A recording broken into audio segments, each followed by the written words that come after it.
oleh putranya. Mereka saling beradu pandang. Maria melihat kesedihan putranya dan turut menanggung segala penghinaan dan kesakitan bersama dia. Setia kepada orang yang kuat dan berkuasa itu lebih mudah daripada setia kepada teman namanya jelek dan dimusuhi banyak orang. Namun kesetiaan ini dibutuhkan seseorang untuk tetap bertahan pada cita-citanya. Ya Tuhan, berilah kami semangat seperti Bunda Maria. Berilah kami hati yang terbuka untuk mengerti dan menerima keadaan orang lain seperti apa adanya, dan jadikan kami peka untuk menghargai perhatian dan cinta sesama kepada kami sendiri. Yesus yang lembut hati, kasihanilah kami ya Tuhan, kasihanilah kami.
Perhentian kelima, Yesus ditolong Simon dari Kirene.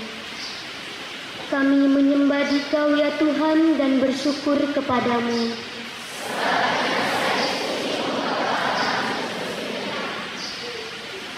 Tuhan sendiri tidak sanggup lagi memanggul salibnya yang lebih jauh. Algojo memaksa seorang petani yang baru saja pulang dari ladangnya untuk membantu Yesus memanggul salibnya. Tuhan bersabda, setiap orang yang mau mengikuti aku, ia harus menyangkal dirinya. Bertolong-tolonglah menanggung bebanmu, demikian kamu memenuhi hukum Kristus, kata Santo Paulus. Saling membantu ucapkan, namun tak mudah dilaksanakan. Apakah kita masih mempunyai hati untuk pengemis yang lapar, orang yang berduka, teman yang terlalu banyak beban, ataukah hati sudah menjadi benteng yang tertutup? Bantuan meski kecil sangat berarti bagi yang membutuhkannya. Ya Tuhan, kami takut terhadap salib. Lembutkanlah hati kami yang keras. Tumbuhkanlah sikap saling menolong dan membantu, agar masyarakat semakin damai dan sejahtera menurut kehendak-Mu. Tuhan, Engkau menerima Simon dari Kirene sebagai pembantu untuk memanggul salib bersama Dikau. Kasihanilah kami ya Tuhan, kasihanilah kami.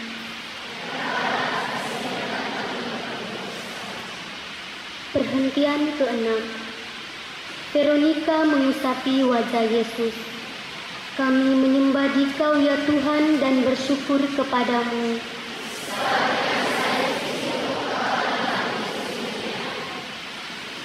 Veronika melihat penderitaan Yesus dan kekerasan serdadu-serdadu. Tanpa takut dan malu, ia mendekati dan mengusapi wajah Yesus yang berlumur darah itu. Sebagai tanda terima kasihnya, Veronika mendapat gambar wajah Yesus. Di sekitar kita ada orang yang butuh bantuan karena lapar, karena sakit, karena jadi kurban persaingan. Apakah kita takut diejek, dicemoohkan, diasingkan? Apakah kita malu bekerja rajin karena takut dianggap menjilat? Ya Tuhan, semoga teladan Veronika membuat niat kami untuk berani membantu orang yang menderita dan tidak malu melawan kelaliman dan kemiskinan. Engkau bersabda, apa yang kau perbuat, baik saudara, yang paling hina ini, itu kau lakukan untuk aku. Kasihanilah kami ya Tuhan, kasihanilah kami.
Perhentian ketujuh, Yesus jatuh kedua kalinya di bawah salib.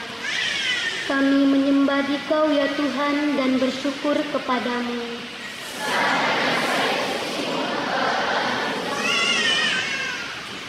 Walau dibantu oleh Simon dari Kirene, namun karena beratnya beban dan sakitnya badan, Yesus jatuh kedua kalinya di bawah salib.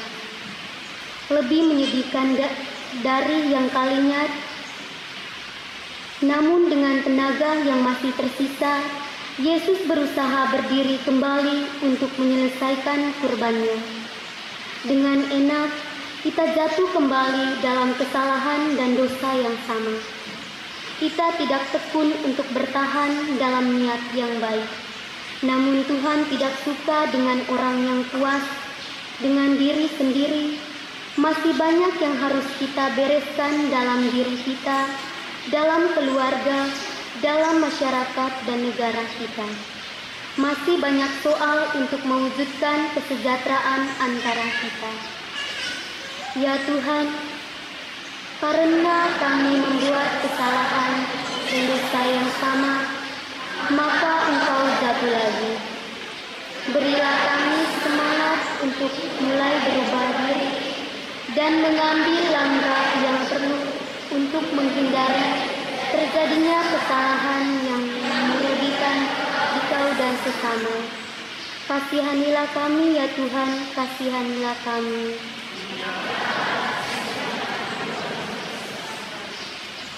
Perhentian ke-8, Yesus menasihati wanita-wanita yang menangis.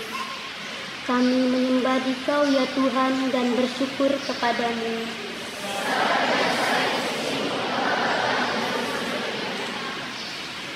Sejumlah wanita meratapi Yesus yang sedang sengsara. Daripada menangis, sebaiknya mereka mengikuti Yesus dalam jalan salib. Namun itu tidak mereka lakukan, maka mereka ditegur oleh Yesus. Janganlah menangisi aku, tetapi tangisilah dirimu dan anak-anakmu.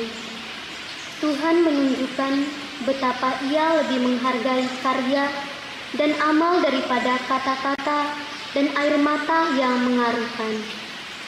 Lebih baik kita merubah diri daripada menangisi dosa kita. Tidak cukup kita menangis bersama orang lain, kita harus juga membuka jalan bagaimana ia dapat keluar dari kesusahannya. Ya Tuhan Yesus, bebaskanlah kami dari rasa takut terhadap kurban. Janganlah kami menjadi kecil hati bila melihat orang lain menderita. Bantulah kami agar dalam keadaan apapun kami mampu menyemangati diri kami sendiri dan membantu orang lain yang sedang kesusahan. Kasihanilah kami, ya Tuhan, kasihanilah kami.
Perhentian ke-9, Yesus jatuh ketiga kalinya di bawah salib. Kami menyembah Dikau ya Tuhan dan bersyukur kepadamu.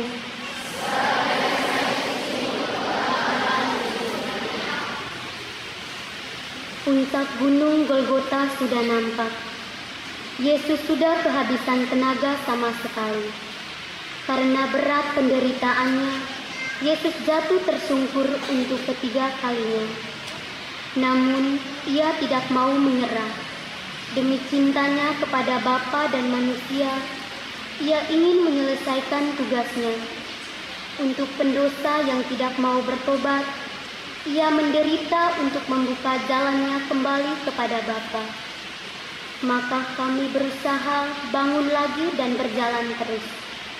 Kita pun belum sampai tujuan. Bagi kita pun dapat tiba saatnya di mana semua kurban nampak sia-sia, di mana semangat kita padam.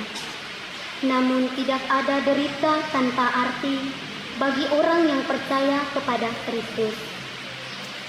Ya Tuhan, Engkau jatuh lagi di bawah salib yang berat. Namun Engkau tidak menyerah, melainkan bangun kembali. Kami kagum karena hasrat-Mu untuk menyelesaikan jalan yang berat. Maka kuatkanlah semangat kami bila kami putus asa dan ingin menyerah. Ampuni kami bila patah semangat. Kasihanilah kami ya Tuhan, kasihanilah kami. Kasihanilah kami. Perhentian ke-10. Pakaian Yesus ditanggalkan. Kami menyembah Dikau ya Tuhan dan bersyukur kepadamu.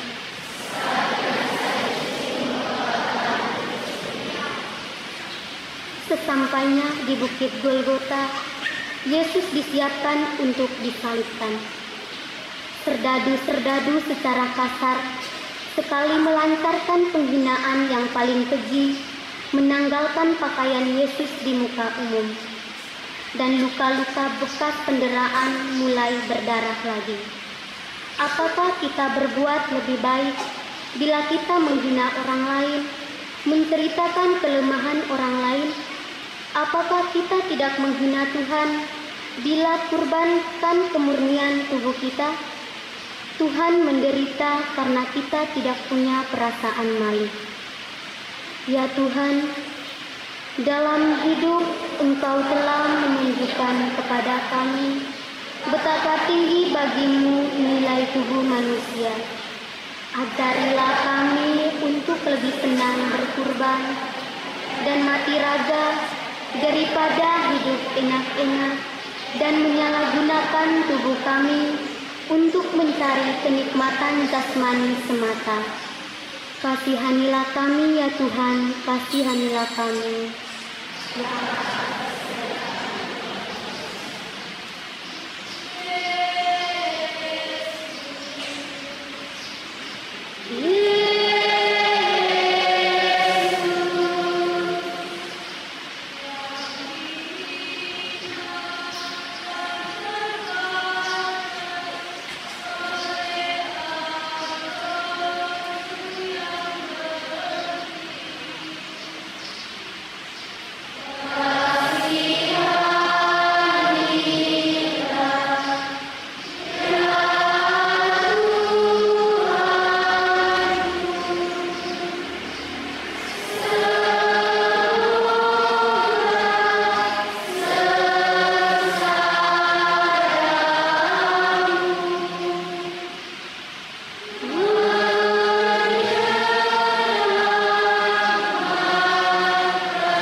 Perhentian ke-11, Yesus dipaku pada kayu salib. Kami menyembah Dikau ya Tuhan dan bersyukur kepadamu.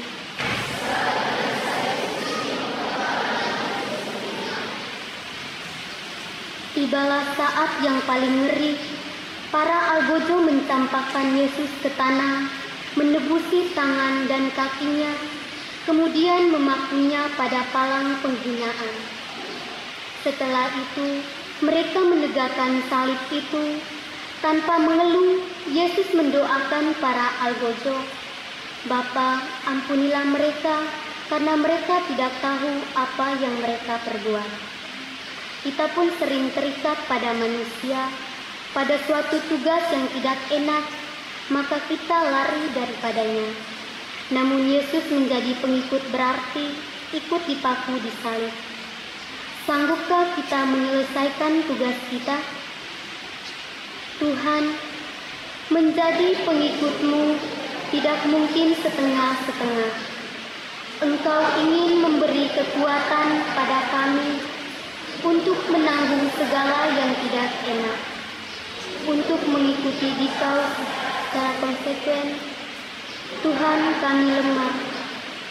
Kasihanilah kami ya Tuhan, kasihanilah kami.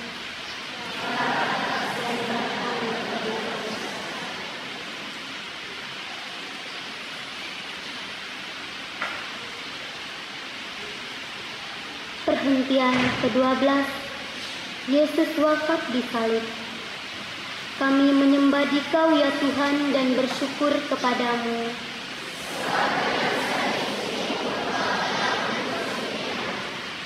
3 jam lamanya Yesus bergulat dengan maut. 3 jam penuh sengsara, sendirian, sampai ia merasa ditinggalkan oleh Bapanya. Waktu ia berseru dengan suara nyaring, "Allahku, ya Allahku, mengapa engkau meninggalkan daku?" Namun ia taat sampai mati kepada Bapa dengan berkata, "Ya Bapa, ke dalam tangan-Mu kuserahkan nyawaku." Ketaatan inilah yang mendatangkan penebusan dosa bagi manusia. Berkurban itu memang pahit bila ditanya mengapa, namun membahagiakan bila dilaksanakan dengan ikhlas. Kurban Kristus adalah jaminannya. Percayakah kita bahwa jalan salib apapun bagi kita menjadi jalan bahagia? Percayakah kita bahwa kurban manapun membawa berkat bagi kita? Itulah berkat salib Kristus. Ya Yesus yang Maha Baik, tak ada cinta yang lebih besar daripada cinta seseorang yang menyerahkan nyawanya bagi sahabatnya. Demikian besar cinta-Mu kepada kami. Kami bersyukur dan berterima kasih kepadamu. Tolonglah agar agar kami dapat memberikan balas kasih kepadamu, khususnya bila cinta menuntut pengorbanan. Yesus yang taat kepada kehendak Bapa, kasihanilah kami ya Tuhan, kasihanilah kami.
Perhentian ke-13. Yesus diturunkan dari salib. Kami menyembah Dikau ya Tuhan dan bersyukur kepadamu.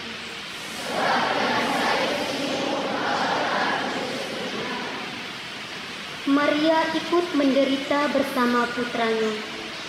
Maka kini usahanya yang terakhir ialah menghormati putranya dengan memakamkannya secara pantas.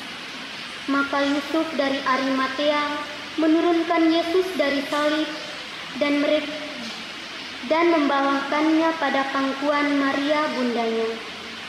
Sekali lagi Maria memeluk putranya dan dalam hati ia berkata, "Aku ini hamba Tuhan, jadilah padaku menurut kehendak-Mu." Dialah abdi Allah yang setia. Kita pun didampingi Maria, baik dalam suka maupun dalam duka, baik dalam hidup maupun dalam kematian. Apakah kita pun sabar mendampingi sesama yang menderita? Apakah kita kuat dalam percaya? Ya Bunda Maria, kami kagum melihat sikap-Mu, sikap cinta tanpa pamrih, setia karena percaya kepada Allah. Doakanlah agar kami mampu meneladani cinta-Mu, bukan hanya kata-kata hampa, tetapi nyata dalam hidup dan perbuatan kami. Bunda yang berduka cita, melalui Yesus Putra-Mu, kami berseru. Kasihanilah kami ya Tuhan, kasihanilah kami.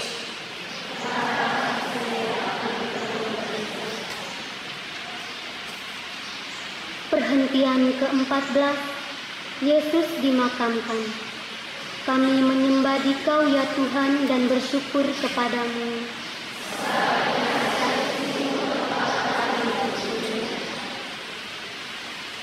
mana Sabat akan mulai, maka Yesus diminyaki dan segera dimakamkan. Namun maut tidak dapat menahan Tuhan. Dari kuburnya bangkitlah kehidupan. Cinta Yesus lebih kuat daripada maut.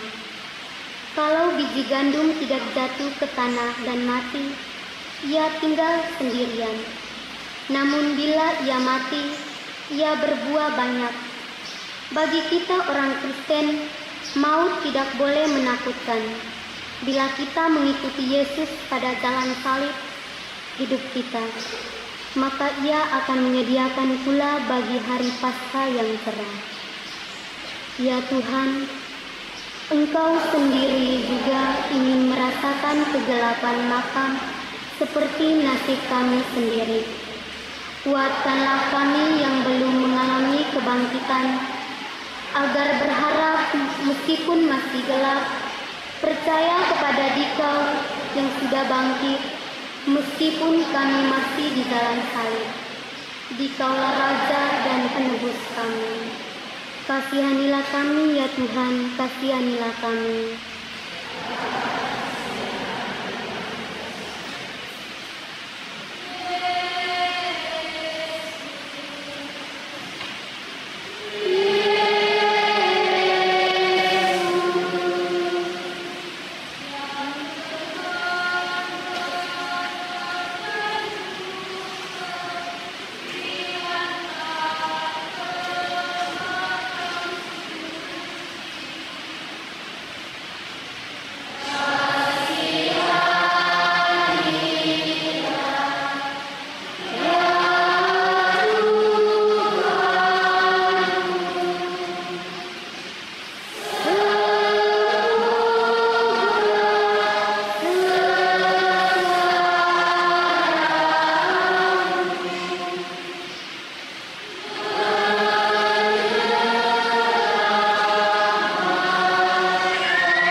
Ya Allah kekal dan maha kuasa, kami bersyukur kepadamu karena Engkau membaharui hidup kami dengan wafat dan kebangkitan putramu.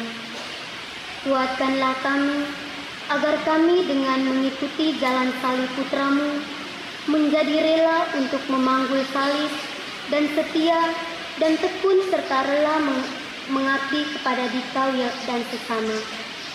Berilah rahmat-Mu kepada semua yang kami doakan, dan hantarlah kami semua kepada kebangkitan, dengan perantaraan Kristus Tuhan kami. Dalam nama Bapa dan Putra dan Roh Kudus.